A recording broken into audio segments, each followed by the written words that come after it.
বিসমিল্লাহির রহমানির রহিম। আসসালামু আলাইকুম। জয় বাংলা, আমার সোনার বাংলা। আমি তোমায় ভালোবাসি। ভার্চুয়াল এডিটর হাফেজ মাওলানা শাহজালাল গোলদার স্টুডিওর বাহির হতে অনুষ্ঠানগুলি এডিটিং এবং পরিচালনা করছেন। 1971 সালে রণাঙ্গনের 265 দিনের যোদ্ধা আমি শাহজাহান আলী গোলদার। 1971 সালের এই রকম দিনেও আমাদের তো সেই বনগাঁ বেনাপোল রণাঙ্গনটি স্বাধীন হয় 1971 সালের 16ই ডিসেম্বর।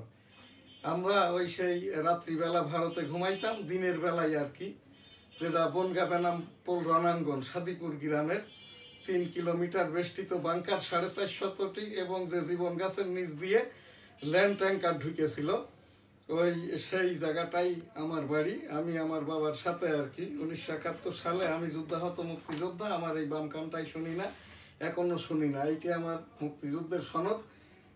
2001 সালে আমি যখন ডেমোক্রেটিক বাংলাদেশ অর্থাৎ 1987 সালে প্রতিষ্ঠিত গণতন্ত্র গবেষণামূলক সংগঠন, যেটি আমি গণতন্ত্র দেখার জন্য, শেখার জন্য, বোঝার জন্য, গবেষণার জন্য ইউনাইটেড স্টেট অফ আমেরিকাতে যাই 2001 সালে। এইটি আমার টুইন টাওয়ারের 110 তলা ছাদের উপরের ছবি। তখন আমেরিকার রাষ্ট্রপতি ছিলেন বিল ক্লিন্টন। আমি এই যে গণতন্ত্র শেখার, বুঝার, জানার জন্য আর কি আমেরিকান রাষ্ট্রপতির সাক্ষাৎ প্রার্থী হয়েছিলাম 2001 সালে। শেষ আমি মাঝে মাঝে আমেরিকাতে যাই, শেষ 2018 সালে ইউনাইটেড স্টেট অফ আমেরিকাতে যাই। এই যে আমার মুক্তিযুদ্ধের সনদ এবং বাংলাদেশের প্রত্যাগত সনদ। আমার বাবা মরহুম হাজী মধু গোলদার যুদ্ধাহত মুক্তিযোদ্ধা ছিলেন। আমরা 1972 সালের 22 ফেব্রুয়ারি পর্যন্ত ভারতীয় শরণার্থী ক্যাম্পে ছিলাম। চূড়ান্ত বিজয়ের দিন আমার ওই যে সৌভাগ্যটা হয়েছে মুক্তিযুদ্ধ করার, তখন আমার বয়সটা 9-10 মাস হলেও আমার বাড়িটা বেনাপোল সিটির গোলদার সিটি, হোটেল বেনাপোল, গোলদার বাড়ি, জামে মসজিদ, যেটা একটি পরিপূর্ণ সিটি। এখান থেকে যে রণাঙ্গন, যে যুদ্ধের ময়দান, জীবন গাছের নিচ দিয়ে ল্যান্ড ট্যাঙ্কারগুলো ঢোকে, ওই জমিটা আমার নানার ছিল, এখন আমাদের। সেই সুবাদেই আর কি 265 দিন অর্থাৎ 265 দিন 26 মার্চ 1971 অর্থাৎ 25 মার্চ মধ্যরাতের পর হতে 15ই ডিসেম্বর মধ্যরাত, রাত 12টা পর্যন্ত যে এই 265 দিন হয়। তো এখানে এই যুদ্ধটা করেছি। রাত্রেবেলা ভারতে ঘুমাইতাম, দিনের বেলায় এসে গাছে উঠে খান সেনাদের, রাজাকারদের জিপ গাড়ি, গোলাগুলি ছোড়ার স্থান, রাজাকারদের অবস্থান জেনে স্থানীয় কমান্ডার আলী কদর সাহেবকে রিপোর্ট করতাম। আর আমার সরাসরি 8 নম্বর সেক্টরের শেষ পার্টের যে সেক্টর কমান্ডার মেজর মঞ্জুর সাহেব, প্রথম পার্ট এই যে আবু উসমান চৌধুরী আর কি, সেই মেজর মঞ্জুর সাহেবেরই নামকরণ বাচ্চা মুক্তিযোদ্ধা।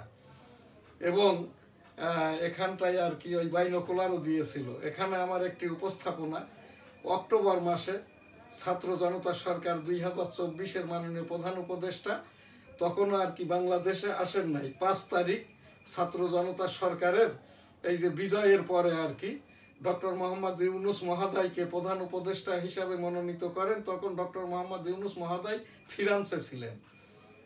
6-7 এই 3 দিন বাংলাদেশে সরকার ব্যবস্থা ছিল না।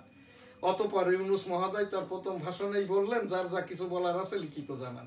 যখন মব কিলিং ইত্যাদি আর কি দেশব্যাপী ছেয়ে গেল, মুক্তিযোদ্ধাদের হেনস্থা করা হচ্ছে, মেরে ফেলা হচ্ছে, আমার এই জায়গাটায় আমার অফিসে এসে আর কি, আমার এটা বঙ্গবন্ধু স্টুডিও 1991-2017 সাল থেকে বঙ্গবন্ধু ডিজিটাল স্টুডিও। আমি father of the nation Bangabandhu Sheikh Mujibur রহমানের একজন এই যে গবেষক। আমি ডক্টর এম এ ওয়াজেদ মিয়ার সাথে গবেষণা কর্মটা শিখেছি।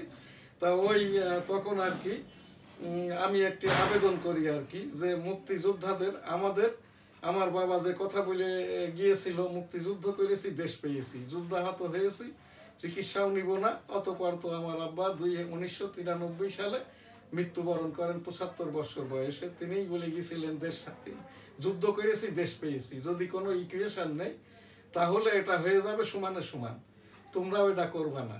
কিন্তু মুক্তিযুদ্ধের এই সনদ যেহেতু আছে আর কি, এখানটায় আর কোনো কিছুই প্রয়োজন নাই। তবে একটা সময় হয়তো প্রয়োজন পড়বে, মুক্তিযোদ্ধাদের মানবে না। কারণ ওই যে বঙ্গবন্ধু 425 জন বাদে সকল রাজাকারকে সাধারণ ক্ষমা করে দিয়েছিল আর কি। এই কারণেই আর কি যে কাজটি এখন জামাত ইসলামী করে যাচ্ছে আর কি। আমার এখানে আমার এই বাড়ি থেকে এই যে এটা নিউজ স্টার ভবন, এই গত এক সপ্তাহ আগে আর কি এই জামাত ইসলামের আরামবাগ ইউনিটের সভাপতি আব্দুল হামিদ তার নেতৃত্বে আমার 7 তলার এক ভাড়াটিয়ার স্ত্রীকে অপহরণ করে নিয়ে যায় মতিঝিল থানায়। আমি বাড়িওয়ালা হিসেবে এই মামলা করেছি। এর পরের থেকে নুরুজ্জামানের মেট্রো রেলে চাকরিটা করে, এর হদিসটা আর আমি পাচ্ছি না। আমাকে এই 1 মাস যাবৎ ভাড়াও দেয় নাই। তো এখান থেকে আর কি আমার যে উপস্থাপনা, আমার এই দেশীয় আমার ব্যক্তিগত উপস্থাপনা সকল মুক্তিযোদ্ধাদের লক্ষ্যে আমাদের মর্যাদার সেটেলমেন্ট প্রয়োজন, যেটা মাননীয় প্রধান উপদেষ্টা ডক্টর মোহাম্মদ ইউনূস মহোদয় বরাবর আমি অক্টোবর 29, 2024 একটি লিখিত আবেদনও করেছি, কিন্তু তার কোনো সুরাহা পাই নাই। ইতিমধ্যে আর কি আমাকে 2-3 বার হেনস্থা করা হয়েছে। আপনি এই যে বঙ্গবন্ধুর ছবি কেন, এই হাইকোর্টের আদিষ্ট হওয়ার পরের থেকে আমি আবার স্টুডিও থেকে প্রোগ্রামটা করছি। আমার এটা www.dailynewsstar.com, যেটা অনলাইন ভিত্তিক নিউজ পোর্টাল। আমার সংবাদপত্র দি ডেইলি নিউজ স্টার। এখান থেকে আমার সেই 1971-এর রণাঙ্গনের একজন মুক্তিযোদ্ধা হিসাবে, যুদ্ধাহত মুক্তিযোদ্ধা হিসাবে, শব্দ দূষণে আমার এই কানটি নষ্ট। সিএমএইচ আমাকে বলে দিয়েছে আমার এই কানটি আর ভালো হবার নাই। আমার এখন চোখেও দেখি না। কোনো দানবীর যদি দান ধান করেন চিকিৎসাটা করাইতে পারি। আমার এই যে সিএমএইচ চিকিৎসা পাওয়ার যোগ্যতা, আমার বড় ছেলেটা মিলিটারির পদস্থ কর্মকর্তা, আমার মেয়েটা ডাক্তার সুমাইয়া সোনোলজিস্ট, আমার ছেলেটা ইন্টারন্যাশনাল ইসলামিক ইউনিভার্সিটি থেকে এই যে পোস্ট গ্রাজুয়েশন করা, অর্থাৎ দাওরা হাদিসের ওপরে এই যেটাকে বলা হয় মাওলানা টাইটেল পাস, এবং বৈষম্য বিরোধী ছাত্র আন্দোলন এখানে যুক্ত ছিল। আমি নিজেও আর কি এই যে এখান থেকে 10টি প্রোগ্রাম করেছি এই যে ছাত্র আন্দোলনের সাথে যুক্ত যারা, যে কারণে আমার দি ডেইলি নিউজ স্টার ইংরেজি সংবাদপত্রটি মিডিয়া বোর্ড, ওয়েস বোর্ড বাদ করে দেওয়া হয়, অডিট রিপোর্ট বন্ধ করে দেওয়া হয়। তারপরেও কিন্তু আমি আমার কার্যক্রমটা করে যাচ্ছি, কিন্তু তৃতীয় পক্ষের থেকে এখনো আমি শঙ্কামুক্ত নই। আমি প্রতিনিয়ত প্রতিদিন আর কি আমার এই শঙ্কায় দিন কাটাইতে হয়। আমার ফোনে, মোবাইলে বিভিন্ন সময়ে অফিসে এসে আমার স্ত্রীকে, ছেলেকে, মেয়েকে রাস্তাঘাটে বের হলে এখনো তারা বলছেন কি ভদ্রচিতভাবে যে বলছি ওই আঙ্কেল প্রোগ্রাম যাতে না করে, জয় বাংলা যাতে না করে, বঙ্গবন্ধুর ছবি এখনো কি আছে, ইত্যাদি ইত্যাদি আর কি। এই মাননীয় উচ্চতর আদালত যখন বললেন এই দেশ স্বাধীন দেশ, যার যা খুশি যে যেভাবেই হোক তার ছবিটা, কার ছবি কে কোথায় রাখবে, কিভাবে রাখবে, জয় বাংলা বলবে না কি করবে, এটা দলগতভাবে একটি ব্যক্তিগত ফ্যাসিজম শেখ হাসিনা এই কাজটি করেছেন। তার উপরে তার বিচার চলমান, তাকে ইন্ডিয়া থেকে নিয়েও আসা হবে। এটা রাষ্ট্রীয় এই যে বৈষম্য বিরোধী ছাত্র আন্দোলন যে এখানে একটা বিচার আদালত করেছে আর কি, এখানকার চিফ প্রসিকিউটর যিনি ইতিপূর্বে জামাতে ইসলামের যাদের ফাঁসি হয়েছে আর কি তাদের পক্ষেরও প্রসিকিউটর ছিলেন আর কি, তিনি এখন তাজুল ইসলাম সাহেব এই যে বৈষম্য বিরোধী ছাত্র আন্দোলনের শহীদদের জন্য যে আদালত করা হয়েছে এই আদালতের চিফ প্রসিকিউটর। তো এখানে আবার এইটা বলা হচ্ছে যে 45 বছরের কম বয়স হলে এখন উচ্চতর আদালতে কেউ এই যে কি বলে এখানকার আইনজীবী হতে তালিকাভুক্ত হতে পারবেন না। পারবেন কি পারবেন না, আইন আদালতে কাই কারবার। এটা এক সময় 45 বছরের কম হলে রাষ্ট্রপতি প্রার্থী হওয়া যাইত না, যে কারণে আমি আব্দুর রহমান বিশ্বাস যখন রাষ্ট্রপতি হয়েছিলেন তখন আবেদন করাই হতে পারি নাই। আমি এই যে 2023 সালের এপ্রিল মাসে যে রাষ্ট্রপতি নির্বাচিত হয় সেখানে আমি 18 কোটি জনগণের পক্ষে রাষ্ট্রপতি পদের জন্য পদপ্রার্থী হয়েছিলাম। আমার এখান থেকে আজ আবার সেই উপস্থাপনা 1971 সালের আমরা যারা মুক্তিযুদ্ধ করেছি, মুক্তিযোদ্ধা মর্যাদা সেটেলমেন্ট প্রত্যাশা করছি মাননীয় প্রধান উপদেষ্টা ডক্টর মোহাম্মদ ইউনূস মহোদয় বরাবর, যে মর্মে আমি 29 অক্টোবর 2024 মাননীয় প্রধান উপদেষ্টা ডক্টর মোহাম্মদ ইউনূস মহোদয় বরাবর আবেদিত। এখনকার আমাদের যে ডেইলি ভিউজের অনুষ্ঠান, এখানে আমাদের এনএসটিভি সাংবাদিকরা যে সকল সংবাদ প্রেরণ করেছেন আর কি, তার ভিতরে অন্যতম সংবাদ হচ্ছে এই যে তাবলিকের যে দুই পক্ষের গ্রুপিং। এখান থেকে আমি সেই ইয়াসির আরাফাত মহোদয় যখন বাংলাদেশে এসেছিলেন তখন থেকেই আর কি ফিলিস্তিনের ওপর একটা ইস্তেগফার দুয়ার অনুষ্ঠান করে থাকি। ইতিমধ্যে তো অর্ধলক্ষের ওপরে মেরে ছাপ করে দিয়েছে ওই ইহুদিদের নেতা বেঞ্জামিন নেতানিয়াহু, এবং প্রায় 1.5 লক্ষের কাছাকাছি আহত অবস্থায় কাতরাচ্ছে। এখন পানি বন্ধ করে দিয়েছে, খাবার নাই, দাবার নাই, ঔষধ নাই, পত্র নাই, চিকিৎসা ব্যবস্থা নাই, ডাক্তার নাই। এরপরে হচ্ছে কি, এই যে ইতিমধ্যে তো আর কি ওই যে ইসরায়েলের নেতৃত্বে কর্তৃত্বে গাজা উপত্যকায় বসতিও স্থাপন করেছে ইহুদিদের জন্য। সেই ফিলিস্তিনিদের জন্য ইস্তেগফার দুয়ার অনুষ্ঠানটা করছি। রাব্বুল আলামিন পাক পরওয়ারদিগার এই যে ফিলিস্তিনিদেরকে রক্ষা করুন, মুক্তি দিন, বেঞ্জামিন নেতানিয়াহুকে হেদায়েত দান করুন, অথবা এই যে অন-ইসলামিক কর্মকাণ্ড থেকে তাকে ধ্বংস করুন। আস্তাগফিরুল্লাহ রাব্বিহি মিন কুল্লি যামবি ওয়া আতুবু ইলাইহি ওয়া লা হাওলা ওয়া লা কুওয়াতা ইল্লা বিল্লাহিল আলিয়্যিল আযীম। আমিন। রাব্বুল আলামিন পাক পরওয়ারদিগার আমাদের এই দোয়াকে কবুল করে নিন, আমিন। হজ উমরা লাব্বাইক আল্লাহুম্মা লাব্বাইক, লাব্বাইক লা শারীকা লাকা লাব্বাইক, ইন্নাল হামদা ওয়ান নি'মাতা লাকাল মুলক লা শারীকা লাক। রাব্বুল আলামিন পাক পরওয়ারদিগার বিশ্বের সকল মানুষকে একবার করে হজ উমরা করার তৌফিক দান করুন, আমিন। আজ আমাদের এখানকার এই যে 1971 সালের এই রকম দিনেও আমরা ভারতীয় শরণার্থী শিবিরে ছিলাম। দেশ তো স্বাধীন হয় 1971 সালের 16ই ডিসেম্বর। যশোর জেলাটা স্বাধীন হয় 7 ডিসেম্বর 1971। আমরা চূড়ান্ত বিজয়ের দিন আর কি যশোর কলকাতা রোড ধরে তোমার দেশ আমার দেশ বাংলাদেশ, বাংলাদেশ তোমার দেশ আমার দেশ, বাংলাদেশ বাংলাদেশ তোমার নেতা আমার নেতা বঙ্গবন্ধু শেখ মুজিব, শেখ মুজিব জয় হোক, জয় হোক বঙ্গবন্ধুর জয় হোক, জয় হোক, জয় হোক শ্রীমতী ইন্দিরা গান্ধীর জয় হোক, জয় বাংলা আমার সোনার বাংলা, আমি তোমায় ভালোবাসি। এখন আমার এখানে একটি ছোট্ট উপস্থাপনা। আজকে একটি সংবাদে দেখলাম এই যে হাসনাত বৈষম্য বিরোধী ছাত্র আন্দোলনের একজন সমন্বয়ক বলছেন আর কি, বাম হাত উঁচিয়ে তাকে আবার সমর্থন করলেন যে ওই হাসনাত বলছেন 72-এর সংবিধান এটা ছুঁড়ে ফেলা হবে। সেই সাথে সার্জিস আলমও একই কথা বললেন। আমি জানি না এই দুজনেরই ডাইন হাত নষ্ট কিনা, এই রকমটা ভাবে বলা যায় কিনা। আমি এই যে হাসনাত এবং এই যে সার্জিসের পিতা এবং দাদা যদি বেঁচে থাকে তাদের উদ্দেশ্যে একটি আমি এখানকার হাদিসের তাফসীর করছি আর কি। পারিবারিকভাবে কিভাবে কোথায় যখন সম্মানিত কেউ হয় কথাটা বলতে হয়, আপনারা দয়া করে এদেরকে একটু বলবেন। বাম হাত উঁচু করে 18 কোটি জনগণকে এইটা কি বুঝাতে চেয়েছে এইটা বলতেই যদি তাদের হয়, তাদের কথাবার্তার থেকে অঙ্গভঙ্গিটা বেশি। আর মনে হচ্ছে যেন হাসনাত এবং এই যে সার্জিসের কথাবার্তায় মুক্তিযোদ্ধারা তো এদের সম্মুখের শত্রু এবং 18 কোটি জনগণও এদের শত্রু। আর তা হতে পারে তাদের মা বাবারা, তারপরে অন্যান্যরা এলাকার যারা এই যে বাপ চাচা দাদা নানা বয়স্ক যারা বেঁচে আছেন মারা গেছেন আর কি, এইরকমটা ভাবে কি কথা বলা যায়? আর এইটা কথা বলার জন্য তাদের তো এখনো উপদেষ্টা হওয়ার মতো একটা চাকরি বিসিএস পিএসসি দিয়ে পাওয়ার মতো ম্যাচুরিটি বয়সগত যোগ্যতা বা এইরকমটা হয় নাই আর কি।